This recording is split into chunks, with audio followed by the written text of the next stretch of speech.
RTC బస్సులు వాళ్ళ ఇష్టం అండి. ఆర్టీసీ వాళ్ళు డబ్బులు ఇస్తే ఇస్తారు. That is left to their. ఇవ్వలేదని వాళ్ళు చెబితే ఎట్లా నమ్ముతారు మీరు? వాళ్ళు చెబితే నమ్ముతారా? వాళ్ళు అట్లా చెప్తున్నారు. చంద్రబాబు నాయుడు గారు అట్లా చెప్తున్నాడు, ఆర్టీసీ బస్సులు మాకు ఇవ్వడం లేదని. వాళ్ళు ప్రైవేట్ బస్సులు పెట్టుకున్నామని చెప్తున్నారు. సో ఆర్టీసీ బస్సులు అయితే లెక్క తెలిసిద్దని అడిగి ఉంటారు వాళ్ళు, బహుశా నా ఉద్దేశం. లేకపోతే మాకు 5,000 బస్సులు వచ్చినాయి, 6,000 బస్సులు వచ్చినాయి రేపు ఈనాళ్ళు రాసుకోవడానికి. సో ప్రజాస్వామ్యంలో ఏ పద్ధతుల్లో అయినా ఆర్టీసీ వారికి డబ్బులు కడితే వాళ్ళు ఇస్తారు. వీళ్ళు ఎక్కడ జరిగిందో ఏమిటో ఇన్ని ఆరోపణలు చేస్తున్నారు చంద్రబాబు నాయుడు గారు. స్పెషల్ ట్రైన్లు పెడుతున్నారు, విన్నాను. నిజమేనా స్పెషల్ ట్రైన్లు పెట్టేది? స్పెషల్ ఫ్లైట్లు ఏంది ఇది? నాకు అర్థం కాల. స్పెషల్ ట్రైన్లు, స్పెషల్ ఫ్లైట్లు, స్పెషల్ కార్లు, స్పెషల్ బస్సులు, స్కూటర్లు, లారీలు, లొట్టిపెట్టాలు ఏ చేస్తున్నారు సర్కస్ లాగా. పాపం అసమర్థుడి విజయోత్సవ సభకి ఈ రకమైన కార్యక్రమాలు చేస్తున్నారు. ఇది చాలా నీచమైనటువంటి వ్యవహారం అని ఈ సందర్భంగా చెప్పదలుచుకున్నాను. లోకేష్ గారు అవును, ఆయన ఎలా చెప్తాడు డైలాగులు. నియంతృత్వ ప్రభుత్వం మీద యుద్ధం చేశాను. ఏం యుద్ధం చేశాడు ఈయన? ఫుట్బాల్ తప్ప ఏం యుద్ధం చేశాడు చెప్పండి, నాకు కూడా చెప్పండి. యుద్ధం చేశానని పిచ్చి మాటలు మాట్లాడటం తప్ప ఏమీ చేయలేదు.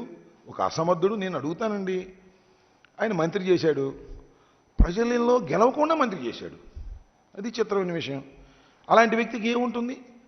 ప్రజాదరణ ఏముంటుంది? ఎంతమంది వచ్చారు యువగళంలో?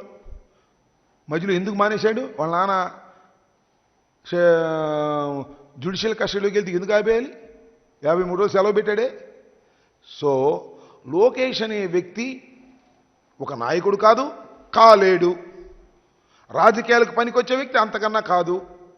ఏదో దురదృష్టమో అదృష్టమో అతను చంద్రబాబు నాయుడు గారి కుమారుడు అవటం వల్ల అతన్ని ఏదో మోసి ఆయన నాయకుడిని చేయాలని తెలుగుదేశం గురించి వాళ్ళు ప్రయత్నం చేస్తున్నారు. ఇంకో మాట కూడా చెప్పాలి ఈ సందర్భంలో. ఎర్ర బుక్ అంట, ఎర్ర బుక్ రాసుకున్నాడంట. ఆ ఎర్ర బుక్ అంట వాళ్ళ నాన్నగారికి మాజీ ముఖ్యమంత్రి గారికి ఒరిజినల్ ఇస్తా అంట. ఒక కాపీ ఈయన దగ్గర పెట్టుకుంటా అంట. ఇంకో కాపీ ఆ యాంకర్ కూడా ఇవ్వయా, పవన్ కళ్యాణ్ యాంకర్ వస్తున్నాడు, ఆయన కూడా నీ భాగస్వాముడు అన్నావుగా. ఎర్ర బుక్ కాదు, నువ్వు నీ దుంపదేగా. ఎర్ర బుక్కు సంగతి ఏమిటో కానీ తెలుగుదేశం తెల్ల జెండా ఎట్టేంత వరకు నిద్రపోయేటట్లేడు మన లోకేష్ బాబు. తెల్ల జెండా ఎత్తిన తర్వాతే ఆయన నిద్రపోతాడు. నేను ఇప్పుడు చెప్పాను, Lokesh Babu is iron leg. అతను కాలు పెట్టాడు, తెలుగుదేశం కుంగింది. యువగళం వేశాడు, తెలుగుదేశం ఇంకా కుంగింది. ఎర్ర బుక్ అన్నాడు, తెల్ల జెండా ఎత్తేస్తారు. రాసుకోండి, చూసుకోండి. అప్పుడు ఎలక్షన్ తర్వాత శ్రీమద్ రమారమణ గోవిందే.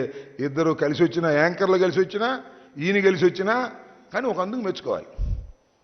ఎవరిని? చంద్రబాబు నాయుడు గారిని. భలే సెట్ చేశాడు యాంకర్లు మాత్రం. ఒక ఆయన మామను సెట్ చేశాడు, ఒక ఆయన దత్తపుత్రుని సెట్ చేశాడు. రేపు పెద్ద షో చేసి బ్రహ్మాండంగా జరిగిందని చెప్పుకుని ఈనాళ్ళు ఫ్రంట్ పేజీల్లో రాసుకుని టికెట్ల కోసం ఎగబడతారేమో చూస్తున్నారు. తెలుగుదేశం టికెట్ అడిగేవాడే లేని పరిస్థితి వస్తుంది రాబోయే కాలంలో, చూడండి అని ఈ సందర్భంగా నేను చెప్పదలుచుకున్నాను.